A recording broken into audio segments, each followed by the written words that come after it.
Welcome to 5th sem student. Subject છે આપણો power electronics. આપણે ચોપાનું વર્ગીકરણ ભણતા હતા એમાં આપણે ABCD જોઈ અને હવે આપણે જોઈશું મોસ્ટ આઈએમપી અને વારંવાર પૂછાતી ચોપાર જોન્સ ચોપાર. GTUમાં 4 થી 5 વાર પૂછાયેલી છે. તો જોન્સ ચોપારની પાવર સર્કિટ આકૃતિમાં આપી છે.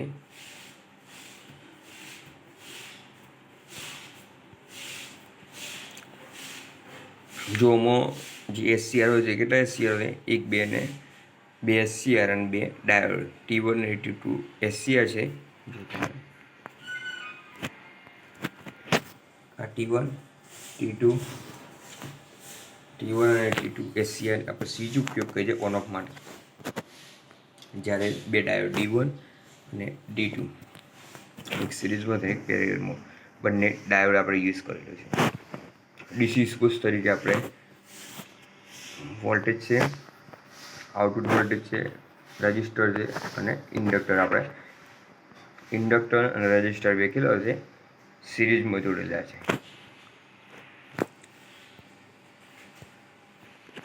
એટલે કે આમાં 2 SCR હોય છે અને 2 switch T1 T2, 2 diode D1 D2, inductor હોય છે L અને L1, રજિસ્ટર તરીકે R આપણે વાપર્યું છે.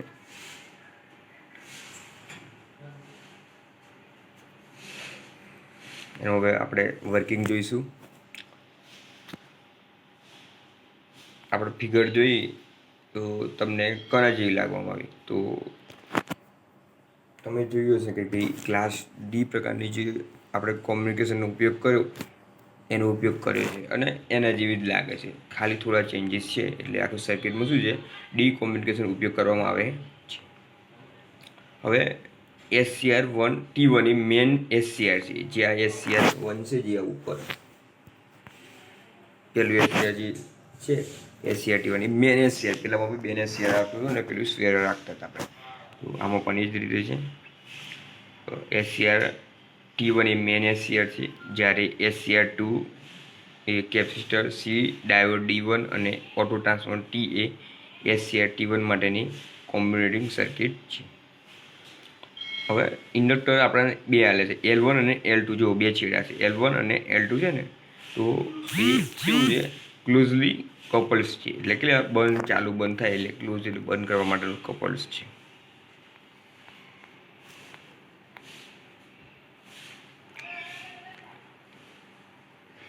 આથી SCR જે T1 ને ઓફ કરવા માટે કેપેસિટરની પૂરતી એનર્જી મળે છે. એટલે કેવું થાય છે કે ઓન ઓફ થયા કે જે SCR આપણે ઓન ઓફ કરવું હોય તો આ L અને L2 અને L1 છે, કેવું છે? Closely couple. એટલે બંધ અને ચાલુ કરી શકાય. એટલે એ બંધ ચાલુ કરી શકાય એટલે આપણે જે SCR1 છે એને ટર્ન ઓફ કેવું સામાન્ય રીતે કરી શકીએ. એમાં કોઈ અડવટ આવતી નથી.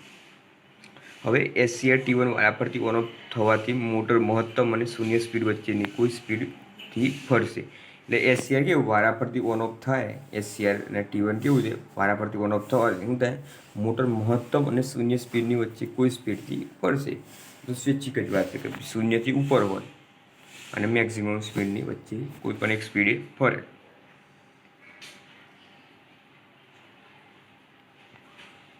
જ્યારે T1 ઓન થાય છે, આપણે T1 ને T2 ગાળો લઈએ, ઓન અને ઓફ ગાળો લઈએ, તો T1 ઓન થાય ત્યારે લોડ કરંટ સોર્સ કઈ થઈ જાય છે? T1માંથી L1 ને Lમાંથી R મોટરમાં થઈને સોર્સમાં વહે છે.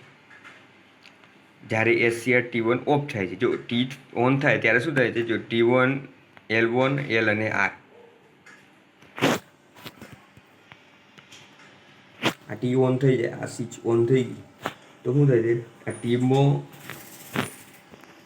Lમાં ને આ કરંટ આખો ઓમ કરીને વહી જાય છે. આખું આ રીતે આખું કરંટ વહન થાય છે. હવે જો ઓફ હોય તો આ રસ્તો બંધ કરી દીધો હોય, T1 વાળો રસ્તો બંધ કરી દીધો, કઈથી પ્રવાહ છે? તો શું થાય છે? જ્યારે SCR T1 ઓફ હોય ત્યારે ઇન્ડક્ટર સ્ટોર થયેલી એનર્જીને કારણે લોડમાંથી કરંટ ડાયોડ D1 મારફતે વહેવાનું ચાલુ રાખે છે.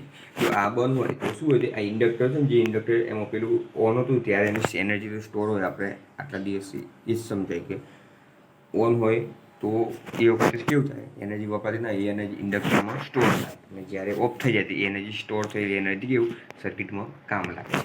હવે એ સ્ટોર થયેલી એનર્જી, આ સ્ટોર થયેલી એનર્જી એ શું થાય, આ D2 છે, જો આ D2 છે ને ડાયોડ, આ ડાયોડ કેવું છે, આ D2 છે, તો અહીંથી સ્ટોર થયેલી એનર્જી ડાયોડમાં જાય, ડાયોડમાંથી સીધું આપણું સર્કિટમાં ફરે છે.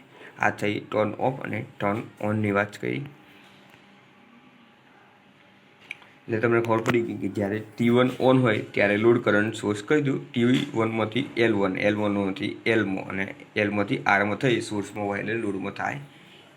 અને જો SCR બંધ હોય તો શું કરવાનું, T1 બંધ હોય તો ઇન્ડક્ટરમાં પેલી સ્ટોર થયેલી ને D2 મારફતે વહે.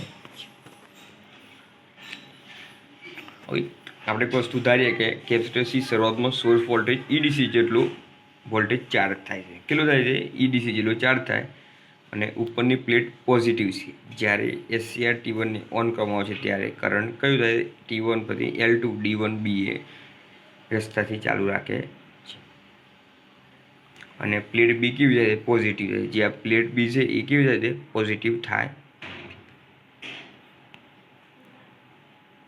હવે અમુક સમય પછી SCR T2ને ઓન કરવામાં આવે છે. જો આપણે ઉપર જોયું કે ભાઈ કેપેસિટર C છે એ શરૂઆતમાં સોર્સ વોલ્ટેજ EDC જેટલા વોલ્ટેજ ચાર્જ થાય છે. કેટલું શરૂઆતમાં કેપેસિટર ચાર્જ થયેલું હોય એટલે EDC જેટલું હોય એટલે ફૂલ હોય એટલું ચાર્જ થાય, અને ઉપરની પ્લેટ પોઝિટિવ છે. જ્યારે SCR T1ને ઓન કરવામાં આવે છે ત્યારે T1માંથી L2માં, L2માંથી D1માં અને B અને A પોઈન્ટે વહે છે, અને કેપેસિટરની વિરુદ્ધ દિશામાં પોલેરિટી ચાર્જ થાય છે. એટલે કેપેસિટર જે વિરુદ્ધ દિશામાં એટલે ઉલટું થાય છે, ચાર્જ થાય છે. અને શું થાય છે, પ્લેટ બી પોઝિટિવ થાય. ઉલટું થાય એટલે એ ના થાય, બી પોઝિટિવ થાય. જો સીધું થતું તો એ પોઝિટિવ થાય, અને ઉલટું થાય એટલે બી પોઝિટિવ થાય. આ વસ્તુ યાદ રાખજો. હવે અમુક સમય પછી જે અમુક સમય થાય પછી આપણે રનિંગ સર્કિટ ચાલુ થતી હોય, અમુક સમય થયા પછી શું થાય, તો SCR T2ને ઓન કરવામાં આવે છે. આપણે જો SCR 1ની વાત કરીએ, હવે જે આ SCR T2 છે, હા ને, એને ઓન કરી દઈએ તો શું થાય, તો કરંટ બી T2 T1 એ રસ્તેથી વહે છે. કઈ કરંટ બી T2 અને એના રસ્તેથી વહે.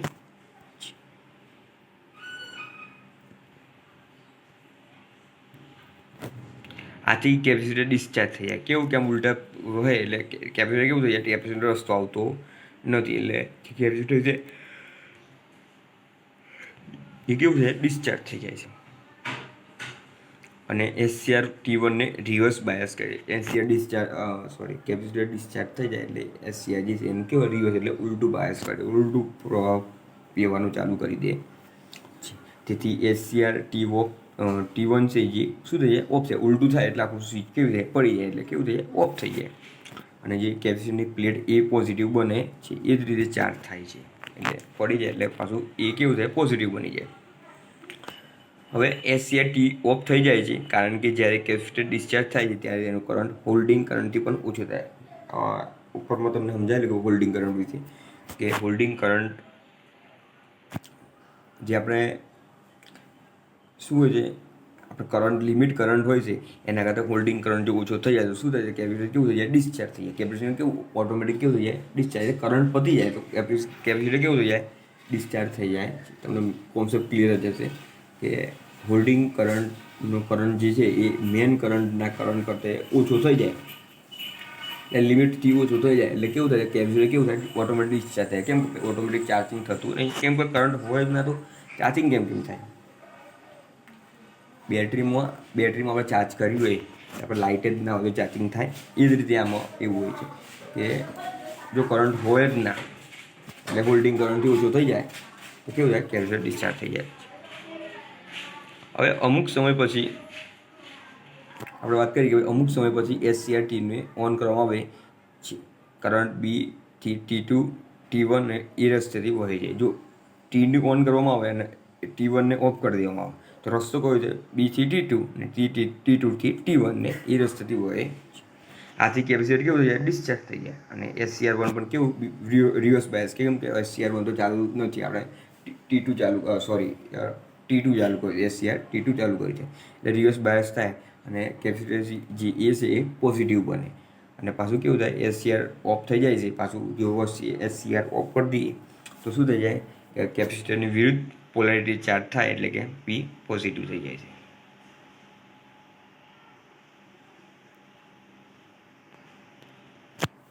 હવે SCR T1 ને ફરી ટ્રિગર કરવાથી સાયકલ રિપીટ થાય છે. આ આખી સાયકલ આપણે ફેરવીને કે જો પહેલાં આખું ઓલ ઓફ આખું સર્કિટ સમજાવી દઉં છું, કદાચ તમને ખ્યાલ ના આવે કેમ કે ઓકવર્ડ છે આપણું સર્કિટ. પહેલી આપણે T1 ઓન કરી તો આ રસ્તેથી આખી કેવું સર્કિટ આખી ફરી ને કરંટ આખું ફર્યો. હવે આપણે T2ની વાત કરેલી કે ભાઈ આ ઓફ કરી દઈએ ને આને ઓન કરીએ તો શું થાય? તો આને વખતે કઈ કર્યું કે ભાઈ કેપેસિટરમાં જે ચાર્જ કરંટ હતો ઇન્ડક્ટરમાં એ ફર્યો આખો, અને પછી કેવું ચાર્જિંગ પતી ગયું તો પાછું કેપેસિટર કેવું ડિસ્ચાર્જ થઈ ગયું છે. એ જ આખું સિમ્પલ કશું છે. અને પાછું ફરી આ સાયકલ રિપીટ કરવામાં આવે, ટ્રિગર કરવા સાયકલ આખી જે SCR T1 ને ફરી ટ્રિગર કરવામાં આવે તો આખી ફરી સાયકલ આખી રિપીટ થાય છે. SCR T1 થી પાછું SCR T2 તરફ આખી સાયકલ રિપીટ થાય છે. એના ફાયદા આપ્યા છે કે ભાઈ આ જે છે જોન્સ ચોપાર, એના ફાયદાઓ કીધા છે તો આપણે જોઈશું. પહેલો ફાયદો છે એનું કોમ્યુનિકેશન સારું છે. એનું કોમ્યુનિકેશન કેવું છે? સારું જ છે. જો એમાં દેખાય જ છે કે ભાઈ બે સ્વિચો છે SCRની એકદમ સિમ્પલ છે, ડી જેવું જ છે. અને જો T1 યુઝ હોય તો T2 ઓફ હોય અને આખું સર્કિટ ઘૂમે છે. પાછું જો T2 ઓફ હોય તો કેવું થાય છે કે ભાઈ ઇન્ડક્ટરમાં જે કરંટ વહેલું હોય આપણો એ ઘૂમે છે D2 મારફતે આખું બરોબર પડે છે. જો બંને ઓફ કરી દઈએ અને T1 ને ચાલુ રાખીએ તો પાછું કેવું થશે? L1માંથી B1માંથી એ પોઈન્ટમાં આખું રિવર્સ થઈ જાય અને A1 પાછું SCR1 કેવું રિવર્સ થઈ જાય છે. પણ એમાં થાય છે કામ તો ભાઈ એ કેવું થઈ જાય? પોઝિટિવ થઈ જાય છે અને કેપેસિટર કેવું ડિસ્ચાર્જ થઈ જાય. આટલું મગજમાં બિહારી રાખજો. પહેલું એટલે કોમ્યુનિકેશન કેવું છે એનું સારું છે. એમાંથી બી, બીમાંથી એ અને SCR1માંથી SCR2માં સીધું જતું રહે છે. બીજોનો ફાયદો છે આઉટપુટ વોલ્ટેજની કંટ્રોલ ચોપાર ફ્રીક્વન્સી અથવા પલ્સ વિડમ ફેરફાર કરીને મેળવી શકાય છે. કેવું? આઉટપુટ જે વોલ્ટેજ મળે છે એનું કંટ્રોલ ચોપાર ફ્રીક્વન્સી, એટલે જે એના ફ્રીક્વન્સી છે એની કંટ્રોલ ચોપાર ફ્રીક્વન્સી અથવા પલ્સ વિડમાં મેળવી, એટલે કેવા સિમ્પલ રીતે અને સારી રીતે એવા મેળવી શકાય છે. વિડ્સમાં મેળવી શકાય છે. એના જે પલ્સ છે, જે આપણે ફ્રીક્વન્સી આપણે પેલું પિક્ચરમાં દેખાડે ને આપણે દવાખાના જે પિક્ચરમાં દેખાય પલ્સ આપણે ફ્રીક્વન્સી તમે દેખી છે ને એ કેવું એને હાઈ થાય એ વિડ્સમાં બતાવી શકાય છે. ત્રીજો ફાયદો છે સર્કિટ સિરીઝ અથવા શન્ટ મોટર માટે વાપરી શકાય છે. જો બંને સર્કિટો તમે દેખા પછી ખબર પડી હશે કે સિરીઝ અથવા શન્ટ મોટર માટે પણ વાપરી શકાય છે. કેમ કે ભાઈ આ કેવું છે? એકદમ લીવલી છે અને એની સ્પીડ પણ કંટ્રોલ થઈ શકે, અપ એન્ડ ડાઉન સરળતાથી ઓન ઓફ થઈ શકે છે. અને ક્લાસ ડી માટે છે એટલે સર્કિટ અથવા શન્ટ માટે વાપરી શકીએ. એને ગેરફાયદો છે. આપણે આટલા એના ફાયદા દેખ્યા, 3 ફાયદા કયા? તો કોમ્યુનિકેશન સારું છે, આઉટપુટ વોલ્ટેજનો કંટ્રોલ ચોપાર ફ્રીક્વન્સી અથવા પલ્સ વિડ્સમાં ફેરફાર કરીને મેળવી શકાય છે, સર્કિટ સિરીઝ અથવા શન્ટ મોટર માટે વાપરી શકાય છે. હવે એનો ગેરફાયદો છે તો PIV વાળા SCRનો ઉપયોગ જરૂરી છે. શું છે? જે SCRની આપણે વાપરીએ છીએ, 2 SCR વાપરે ને જે આ એવા પ્રકારનું હોય છે, PIV પ્રકારનું હોવું જોઈએ. આ થયું આજનું આપણું ટોપિક જોન્સ ચોપાર.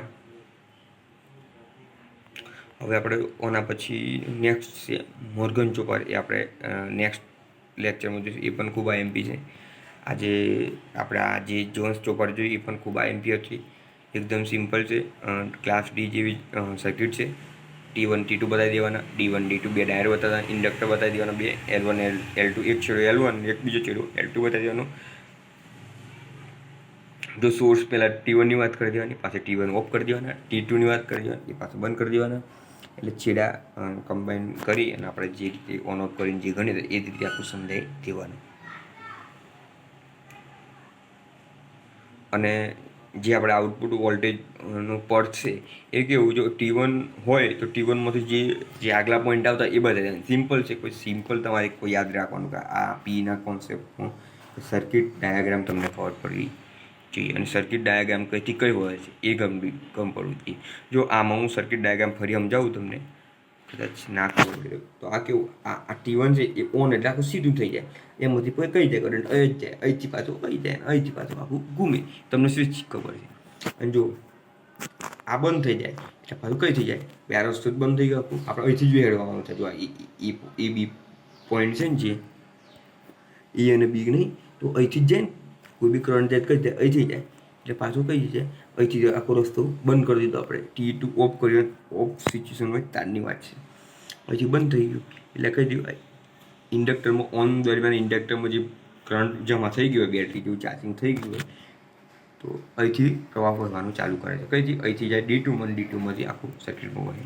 એ જ કોન્સેપ્ટ ક્લિયર કરે છે. બધા જ મોસ્ટ ઓફ સર્કિટ એક જ કોન્સેપ્ટ છે કે T1માંથી આગલી સર્કિટમાં બતાવી દેવાનું, T2 ઓફ હોય ત્યારે શું કરવાનું, ઇન્ડક્ટરમાંથી ચાર્જિંગ થયેલું હોય છે.